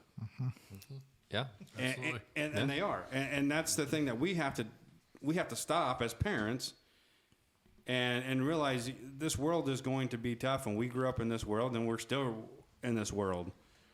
And I listened to a podcast on the No Sanity Required, Brody Holloway, and here's his little quote, and it was so funny. I told Autumn this before we came here, too. I says, it's almost, we don't want our kids to do tough things. And he says, I'm not going to take all the weights out of the gym because that's the whole purpose of a gym, are the weights. Hard work, right? Yeah. You go to the gym to work out because that's hard work. And for our kids, sometimes what we're doing is we're taking those weights away from them and going, it's okay. I'm going to lift these weights for you. We can't do that. You go back just a few generations ago, and by the time you were 16, 17, 18, you're like, I am leaving to start my own thing because I'm an adult now. It wasn't a help me mom, help me dad. It was a, I'm going out, and yeah, maybe it was going to college but again, go a couple generations beyond that. That wasn't really in the plans. I mean, it was, you were chomping at the bit to create your own thing, to create your own success. And I'm not saying that about any of our kids per se, but I think that's a society issue right now, is that it is trying to provide for them so much, they are then entitled, and they're like, okay, what are you going to help me do now? Like, how are you going to help me afford to go to school? And how are you going to help me afford to buy a house after I do that? And how are you going to help me this and that? And it's again, I'm not blaming any one thing in particular. I think it's a cyclical thing that happens with societies as we get more affluent, as we get more things, as we have more wealth, we are able to do these things. But there's a downside to it too. Well, there is, and we remind our kids all the time that when we first got married, and I think everyone around this table can feel the same way, is that we were broke. Like when we first got married, and that's what we said. I said we went to the dollar store all the time. We had the dollar menu at McDonald's. We were broke, and I said our first cars as being married, they were donated to us because it went through like 2 generations, and then we got the leftover car. They gave it to us for free because now it had 200,000 miles on it, and we had to put transmissions in like every car that we got. But the reason why we're at the spot that we're at right now is because we worked hard and we got to where we wanted to be in life. And we've almost taken that away from our kids. Yep. That's right. Is they don't realize, because a lot of people do that, is they only see you now. They don't see what you've gone through or who you were or what took you to this place to where you're at now. They just see you as now in this moment. And that's what the kids do too, because when we were doing that and hustling and working hard, they were small and babies. They didn't get to see that. And now they see this life going, well, mom and dad make good money and they got a nice house and they got this. Well, these kids are in the microwave generation where they want things now, where your generation, Mike, and the end of I think we've kind of fallen that generation, is that crockpot generation. It takes time and hard work to get where we're at now. And as parents, we're taking that hard work and we're taking that away from them because we're going, here you go, here are the things that I never had, and we're spoiling them so much that we're taking that away from them. Well, that was like, we owned an ambulance company, and it floors people when I tell people I started working for the ambulance company at 16, because that's unheard of. Like, you have to be 18 to work on the ambulance, right? Well, because Daddy, I'm just... But that was... Yeah, because we owned it. Because he was entitled. He's got a master's. But that was how I paid for, like, my first truck. Right. Like, Dad bought me my first truck, but I went and worked. Right. Every day after school, after practice, washing 5 ambulances, making sure they were all stocked, cleaning the crew quarters, you know, every day until I was 18 to then I could finally start working on the ambulance. But I mean, that was it. That was how, you know, like, yeah, I had a pretty decent truck for a teenager, but I busted my tail to get it. Yeah. Yeah, I started when I was 14, just doing anything I Hauling could. cattle at 14. I was hauling cattle at 14. That's true. Hauling cattle, and I was trading cattle. And probably by the time I was 17, I probably had over 150 head of cows. right. Yeah. I was lucky enough to have parents that had land that didn't have cattle at the time, so it worked. But I mean, and when we're talking about all of this right now, and you know, and I appreciate you, Mike, coming in and doing this and giving us some of this wisdom that we look at this right now and we see hard work for us as parents. Oh yes, it's a different time. Because we're talking about, you know, the love. We're talking about building a relationship. We're talking about spending time with our kids, showing our kids tough love, and we have papers here and list of things that we need to do as parents, and going, what's the right way? But really, after talking to you, Mike, and all of this stuff is it's work, and we got to work at it as parents. Trial and error. Yep. It's a 24/7 all the time, and there's no right answers, and there's no secret formula for one child that fits all. You know, Every child's different. every single child's got a different personality. Society's different. You know, we didn't have the kind of fear when our children went someplace for safety purposes. Our environment was safer back then. So you all have to deal with not only allowing your children some freedom to go out, but then you also have to have the concerns about the choices they make with the environment that they're currently living in, which makes it even that much more difficult. And so, but you do have to. One of the when do you let go? When when do you let go? When do you go? There's a point in time where they have developed over the course of their time a trust, hopefully, and if they haven't violated that trust, and I know that in some cases we've got some situations even in this room where we've had some that have violated the trust. And once you violate that trust, it takes forever to rebuild it, and it's a hard thing to do. And but they have to understand they are responsible for restoring the trust. That it's not your responsibility.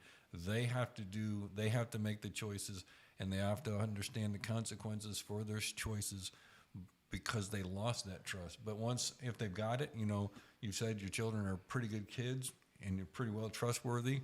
I know my oldest one, Timothy, when he graduated from high school, we gave him permission to go out, and he didn't have to be back until 3 o'clock. That was his curfew for graduation night. He went to a party at the lake, having a good time. Some kids brought some beer. He didn't feel comfortable. He left. He went to a house that was having a graduation party, hung around there for a while. Somebody brought beer. He ended up coming home at 10:45. He said, everywhere I went, they were drinking beer, Dad. I didn't want to be around it. I was so proud of him that time, for him to make those kind of choices, to know that we established that criteria. I had trust that when he said he was going to go someplace, he went someplace. When my daughter said she was going to go someplace. But in today's society, you got to provide that opportunity for them. But again, as I said earlier, there has to be those consequences. I've established a rule. This is it. I'm trusting you. If you can follow that and fulfill that trust, we're going to have a great relationship. If you mess it up, we're going to have issues. Right. Yeah. Yeah. I mean, I'm going to slide this in real quick before slide we it move in. on, because this, I didn't know where this was going to fit in. It's perfect for this situation. It's not what you do for your children, but what you have taught them to do for themselves that will make them successful human beings. Absolutely. Yeah, That's true. yeah. Yeah, because even I think me and Jed are in the same boat right now. Our daughters right now in 4 months, they're out of high school. They're on their own. I mean, really, they got these goals and these dreams and these ambitions. And right now, we've been slowly letting her make her own decisions, like you Yes. said, right? Yep. You know, even to the point where we could talk about church, you know, on Wednesday night. Hey, I want to go to a youth group with my friends. Okay. Let me see what kind of church you're you know, what you're picking, or why you know, why do you want to go there? What's going on? Mm-hmm. And, you know, I said, I'll let you make that decision. You know, you want to go try that? Go ahead. You know, and it's just little stuff here and there, just little simple decisions. Little simple decisions, and you just got to let them. Right. to And like make right that now, right. this weekend, she's house sitting. She's never spent the night on house sitting, and it's for Natania's sister. Okay. And so, you know, there's a horse and a donkey and, you know, a dog and all that stuff to take care of. But through this entire time of having her, she has never actually stayed at somebody's house to house sit it. She's gone there to take care of stuff and just come back home. And we did the same thing. Here are the rules, right? This is not our house. There is no friends over. There is no nothing, you know. And you know, we got to set those ground rules. But we, at the same point, we're kind of letting go a little bit. Absolutely. And letting them see what kind of decisions they're going to make as of right now, because we're still here. Yeah. Right here. You Right know, we here. could still boom, boom, boom. But in 4 months, they're going to be making their own decisions, being in college, being, you know, like your daughter's going to Iowa. My daughter's going to Iowa for the summer on you know, being an assistant horse wrangler at a church camp and going to the university. And, you know, it's like, here's a time that, you know, like you did, you set all these examples and all of these things that you did for your kids. And now you get to see if you made that impact in their lives. Yep. And I think if you can get them to the point where they know that you know they are going to fail. Oh, yeah. And then to the best thing to do, and again, I try to impress this upon my daughter all the time when she makes a mistake. I said, you know, what did you learn from that? And come to me. Come talk to me. I will help you. I may also include some chastisement with that help, but I will always be there to help you, you know? And I don't know if your parents said the same things mine did, but I remember when I was a teenager, you know, one of the things my mom always said, she says, you know, I know you're going to go out, you're going to do dumb things. So it's still longer ago for me than you might think too. But they, you know, she says, if you're ever in trouble, call me. She's like, I might be upset with you, but I'm never going to not come and help you. Mm-hmm. I'm never going to not come to be there for you. And you know what I was going to mention earlier, that because we were talking about how it's so different for our kids now than it was for us. I'm like, do you think any of our kids know what a garden hose tastes like? Right. Because I My say kids that, do. and you I know, make sure. you exactly know what garden hose water tastes like.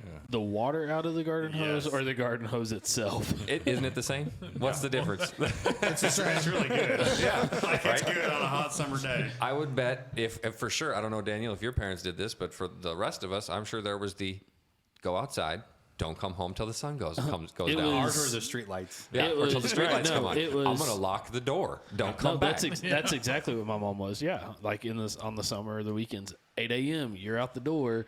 Door's locked. Oh, it's lunchtime. Here, I'll open the window. Here's your PB&J. There's the water. See you later. Leave me alone. Like that, I mean, that was it. I mean, yeah. So yeah, no, I grew up that way. Don't worry. You're good. Yeah, that's good. But kids I grew up nowadays, that way. they can't. You They can't do can't. that. They You'd don't- probably get your kids taken away if you did that. Well, yeah, they don't want them to get hurt. They don't want them to, you know, feel failure. They don't want them to feel all this stuff. Yeah. And that's how we're learning is through failure, and we still do as adults. So I have a question for all of you that are raising children right now. Oh, that's not me. You can respond. Please step outside the room. This is for How do you respond to your children when they say, you're making me go to church, and when I get older and I get out of this house, I'm done because you keep making me go to church? Harmony loves church, so I'll bow out of this one. Well, you know what? And that was a reverse question because I had that on the list I was going to ask you here, Mike, was, you know, So I asked why? it first. Yeah, because it is a fine line too. Because you know that's how I grew up. It was Sunday morning, it was Sunday night, it was Wednesday night, it was church camp, it was Awanas, it was so much church that I guess it really changed for me is when I became an adult. Really, not just coming out of the house. I still, you know, because right out of high school, I worked a pipeline. And so I was always working, and then we finished a job in Arizona, and then we were off to Vegas. I was on my own, right out of high school, working the pipeline. And so there was no church there, but I actually went to a couple of churches there and just to try to meet people, you know, and because I was like, I want to meet good people, and that's what I grew up in was church. And I kind of went away from it for a little bit at a short time of my life, and then came back to it. And right now, for our kids, is let me see if I can put this the right way. Because we get into arguments sometime about Sunday morning, about, yeah, hey, you know, we're going to Sunday school, but, you know, and they're, oh, I'm tired, I want to sleep in, why can't we just ever have a break? But my dad growing up was, I don't care about your excuses, you're going to church. Where is that fine line that where we're pushing our kids so much into church that we're pushing them away? Because there could, you know, I've heard a couple stories of some people, some folks that were deacons and that were a lot of things in church and leadership in church. And now their kids are growing, and now they're wishing that they can get their kids back into church. So it's a great question. That's why I wanted to ask you, Mike, but I know you reversed it on me. And I'm trying to find that fine line where I want to show you the importance of church. I want to show you the importance of Jesus. But I don't want to show it in so much that I'm pushing them away from it. Because sometimes, Daniel, because sometimes even as an adult, Yeah. I feel the same way. And I'm going to be very honest with you. You know, sometimes I'm like, how much church do I need? I mean, we're doing Wednesday night, we're doing Sunday morning, Sunday school, Sunday night men's, we're doing a podcast. We're, you know,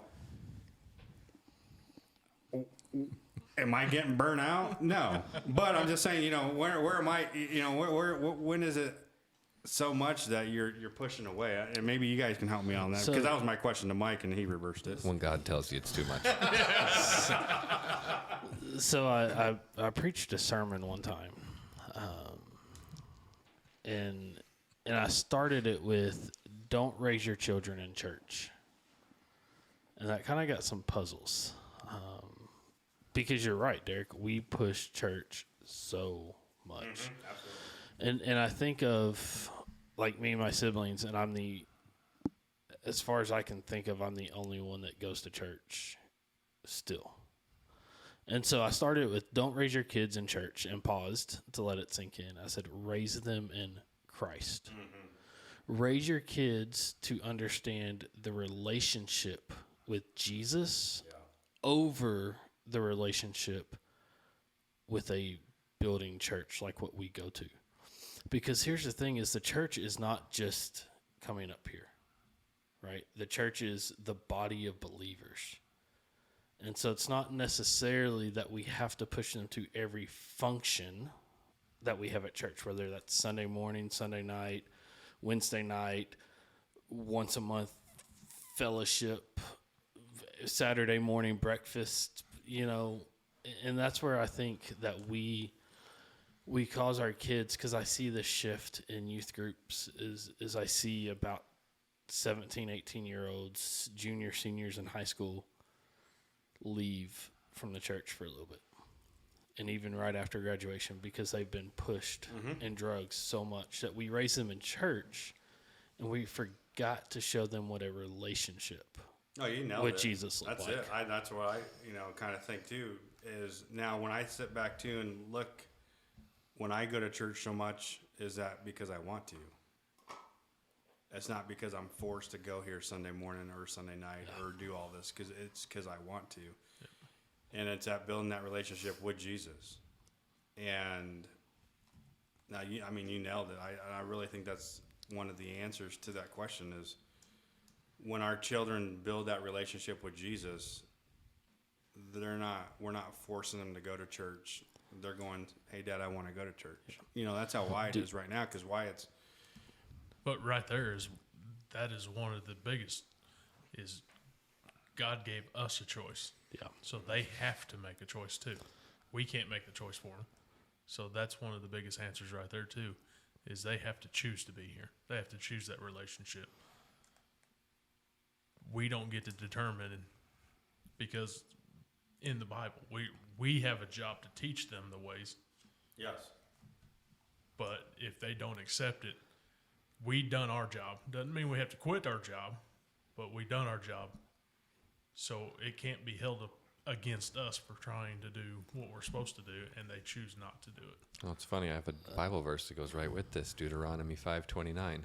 Oh, that their hearts would be inclined to fear and keep my commands always, so that it might go well with them and their children forever. Right? That's all God hopes, you know. And if we could just work that out, and I have it now. Harmony loves church, as I said. She was so bummed when she was sick for 2 weeks and couldn't come. And every time, can I go this Wednesday? I'm going to be able to go this Sunday. You know, she reminds me. So this is fifth Sunday, Dad. There's going to be fifth Sunday fellowship after church. She's so excited She's a about Baptist. it. She is so excited about it. But and I am glad it's that way. I don't know if it'll always be that way. I hope that it will, and it's something that is different for me now, because I'm the same way, Derek. I come because I love to be here. Right. I love to be here with the body of Christ, with the people that are here, and I think that's something that everyone, if someone's listening and you're like, I don't enjoy going to church, maybe you gotta find a different church, because it's not the building, it's not necessarily the pastor, it's the people. It's the people. If you find a church with good people that treat you like family, that you Best can friends. connect with, then you're gonna enjoy being there. And then again, that's why Harmony likes coming too, because she has friends here. She has friends here that are good friends, better than she gets in other places, because she's got friends in some of the other things we do too. But they don't. I've noticed the interactions. They don't treat her the same. They don't talk to her the same.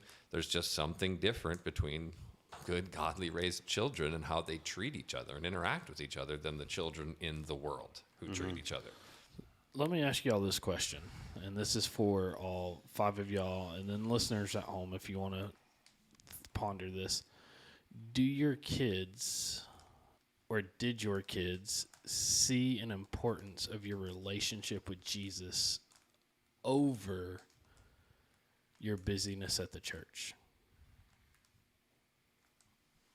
I'm working on that, actually, because like I said, two podcasts ago, maybe last podcast, I'm trying to make sure Harmony sees me reading the Bible more. She sees me doing the stuff for Sunday night men's ministry and what I need to, read. I'm not doing that when I'm not, at night when she's sleeping or before she gets up.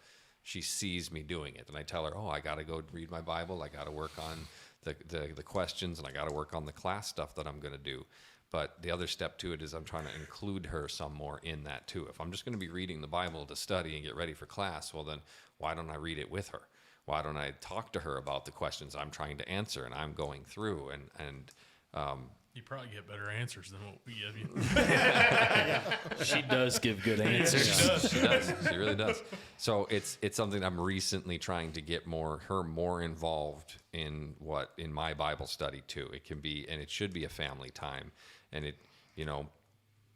you go again. I could always say you go back 100 years, and that was it. There wasn't just the Bible on the coffee table because it was there. It was there because you actually sat down and everybody read it for a while. And you're like, okay, you're going to read a chapter, or you're going to read this section, and then Mom's going to read the next section, and I'm going to read the next section, and that's missing. Unfortunately, it's just something we don't get to do. But I'm trying to bring some of it back. But man, the world fights you constantly. So Autumn had an interview for that Bible camp from the director, whoever it was. And she told me how the interview went. And one of the questions to her was, how is your family? How is your relationship with your parents? And she answered him and told me the answer. And she goes, I couldn't hope for better parents. And my dad is always trying to do the right thing.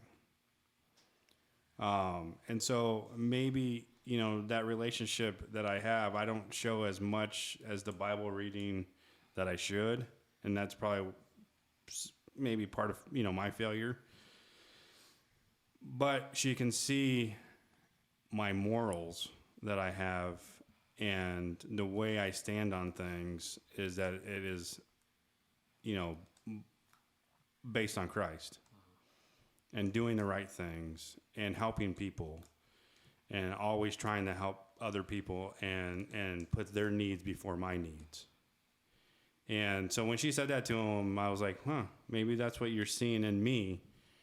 And that's what my foundation on Christ is doing for me is trying to do the right things all the time and helping people. So not per se that she sees me read the Bible every day or sees me do those things, but now she can witness the actions that I'm taking. She sees the fruit that's being produced. Right. Yeah. That's just me. What about you, Mike? Repeat the question. The reason why I asked the question is because when I look at those responses or those comments from our children that you're going to drive me away from church, we sometimes think about those in terms of when a teenager says that. What if your 7-year-old says that? I don't want to go to church. Does the rules change at that point? And if you think about it, those rules will change because you'll say, well, a 7-year-old, no, you're going to church. Now you're 16 years old, you don't have to go to church, or we're going to let you make your choices. And the way I look at it from Scripture is to tell my children, you are my gift that God gave me, and He gave me a command to train you up. And I'm going to do that to the very best of my ability by setting the standards in my home, in my character, in my moral values, how I conduct myself.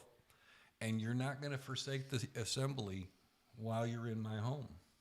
Now, when you get out of my home and you choose to go out and not go to church, you are not going to guilt me into feeling bad because you don't go to church. Right. I'm not going to force my faith on you. But I am going to do what God commanded me to do, and that is to train you up in the way that He used to be, that you're in the training and the admonition of the Lord. You're not going to like it. It's one of those tough love things. You're not going to like it. You're going to bow up. You're going to get upset. You're going to come to church with an attitude. I'm sorry about that. Most of the time, when your kids come to church with an attitude and they get around the other kids, they're okay. Yeah, it's all gone. It's just a matter. And so I don't buy the argument to, well, I'm going to let them choose and give them a warm and fuzzy. That's one of those, to me, that's a non-negotiable event in my house. Mm-hmm. It's kind of like my son who was living with his girlfriend and had a child. They came to visit on the way to Florida, and when they were in my house, they slept in different bedrooms. Dad, we've got a kid. I don't care. In my house, my standard is you're not sleeping together. He was upset. He stayed a couple of days and left. He understood because he knew that was the expectation. He knew that was scriptural. And so there are just certain times, in my opinion, that you just simply say, I'm not going to force you to become a Christian. I'm not going to force you to believe the way I believe. I'm going to try to set that example as you're growing up. But while you're in my house, these are my standards. These are my expectations. These are non-negotiable. And I'm sure all of us have in our homes some non-negotiables that says, you can't cross this line. That's it. And for me, that when church was open, you're going to church. Now, do they have to go to every activity? Do they have to? No, not necessarily. If they don't want to go to a Sunday night fellowship or a special event or a band coming in or a gospel group coming in, that's fine if they're old enough to stay at home and we find a sitter. But they're not supposed to forsake the assembly of Christians, and they're coming to church. And I've had to deal with that with all of my children. I've heard it from my children. You made us go, I'm not going. Some of my children go to church, some of them don't. But that's not on me. That is not my responsibility. That's their choice. And I'm not going to take the blame or not feel guilty because they made that choice. They have the foundation. They know what they're supposed to do. They have to make the choice, just like all of us have to do when we come to know Christ as our Lord and Savior. It has to be an individual choice. So that's my story. I'm sticking to it. Yeah, no, that was good. I mean, it's based on Scripture. I mean, that's and you're right. That's our commandment. That's what we need to do for our kids. I think Randy and Mike shared notes again. No, I was just going to share a little story here because a couple weeks ago during the wrestling match, I can't remember. She may have been upset. I don't know.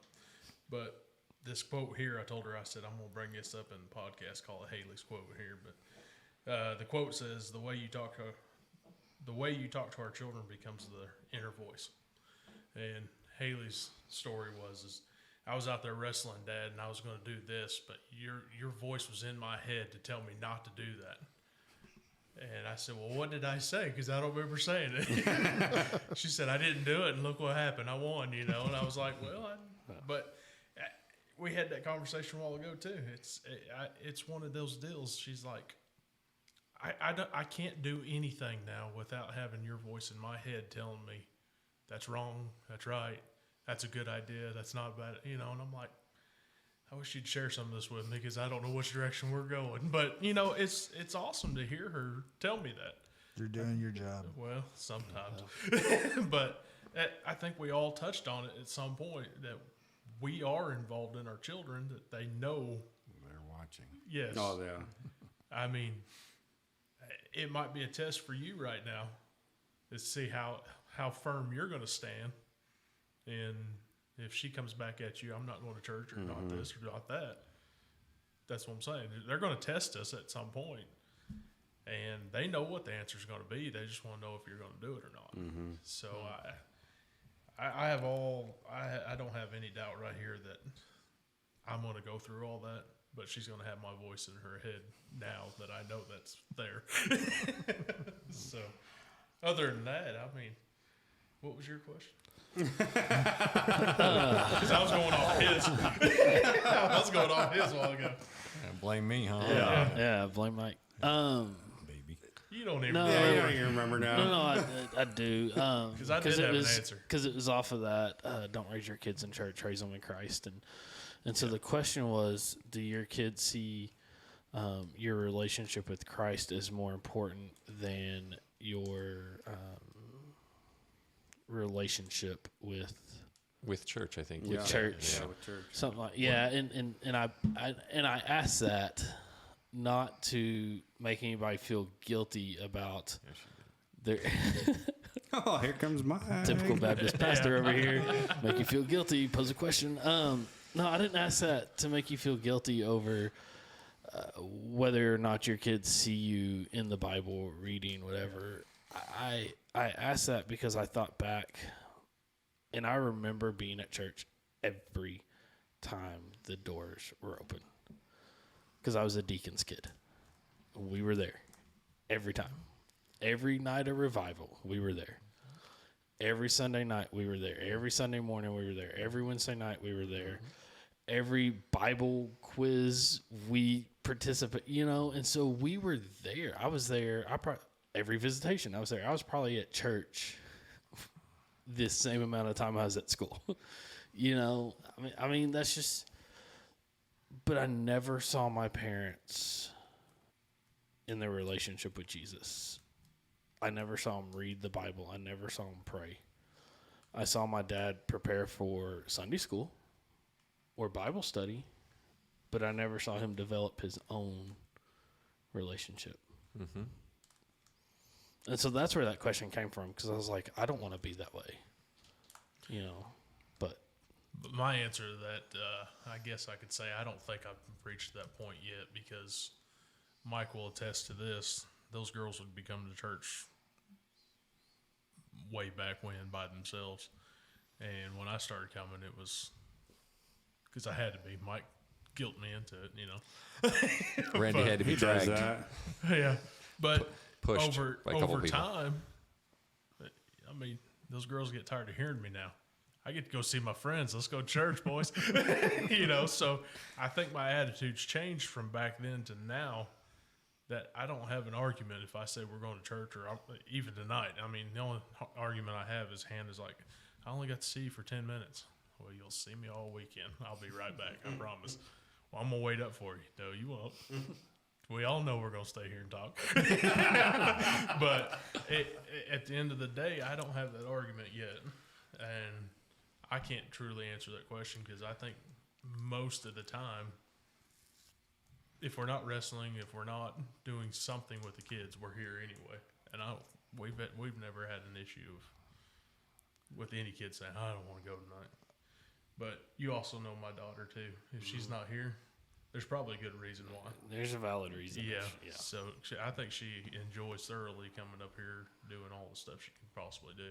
Hannah, see your daughter, or pick on Wyatt or whatever, or Kobe. I mean, I think she lives for that. I don't know, but to honestly answer that question, I haven't made it there yet. But Daniel, I think that I see myself reversed around because I want to be here now. Back then, it was like, God, Mike, leave me alone.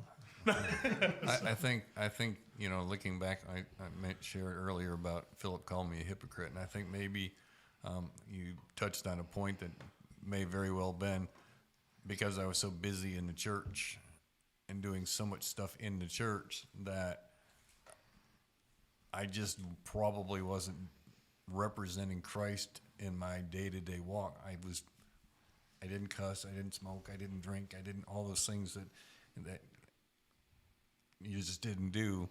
But he probably didn't see where I was getting any kind of growth because I was just like your dad, preparing for Sunday school, visiting. I didn't bring all my kids all those things, but if it was a worship service, they went to church Sunday morning, Sunday night, Wednesday night. And until they were about 12 or 13, they wanted to go to church. It was something they looked forward to. It was Same area. at 14 and older is when they started getting that, I don't really want to go. They wanted to stay up late. They tried to plan to spend the night someplace on Saturday night at a friend's house.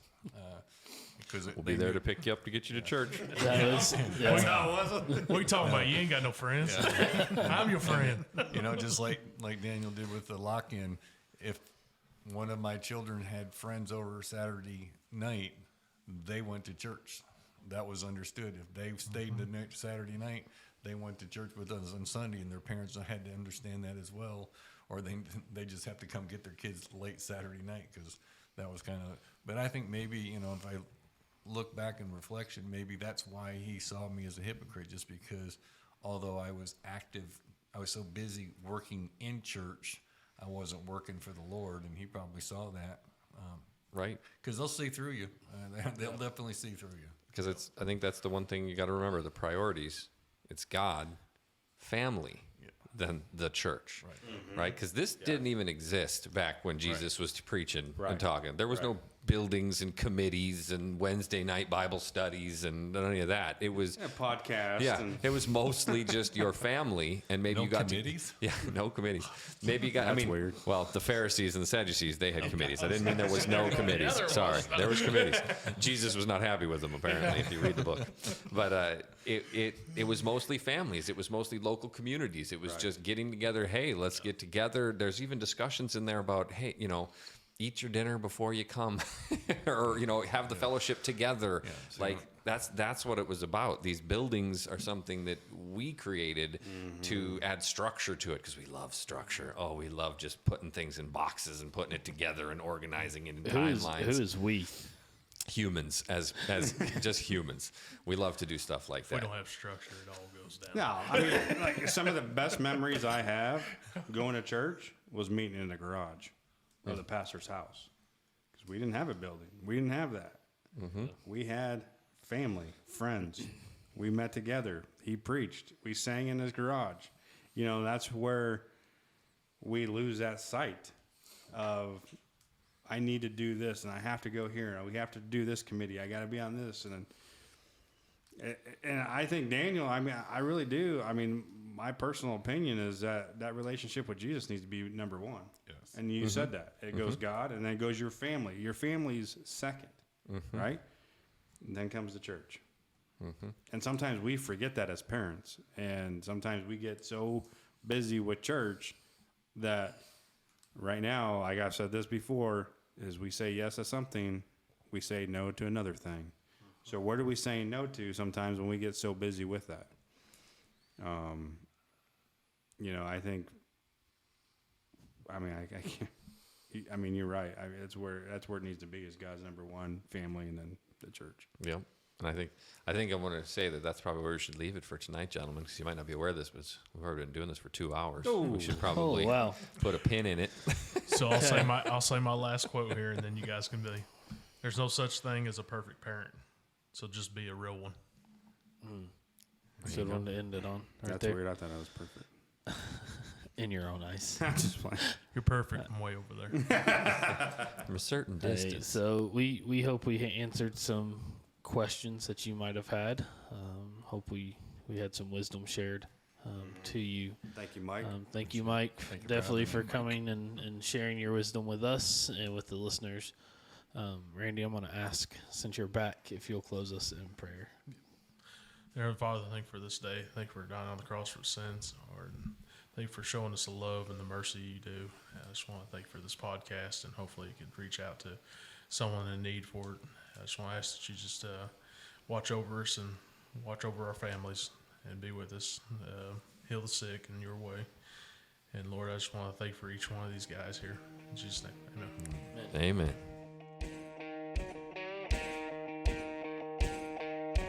Thank you for listening to Spiritual Debriefing, a podcast supported by First Baptist Church Hiwasse. Please like and subscribe to the podcast so you can be notified when we post new episodes, as well as check out our past episodes. We'll be posting new podcasts every other Thursday. You can follow us on social media, Facebook, Instagram, and Twitter. If you have questions you'd like us to answer, comments, or feedback on the podcast, please contact us through our social media or email us at dmeadows@fbchiwasse.com. Thank you, and we hope God blesses your day.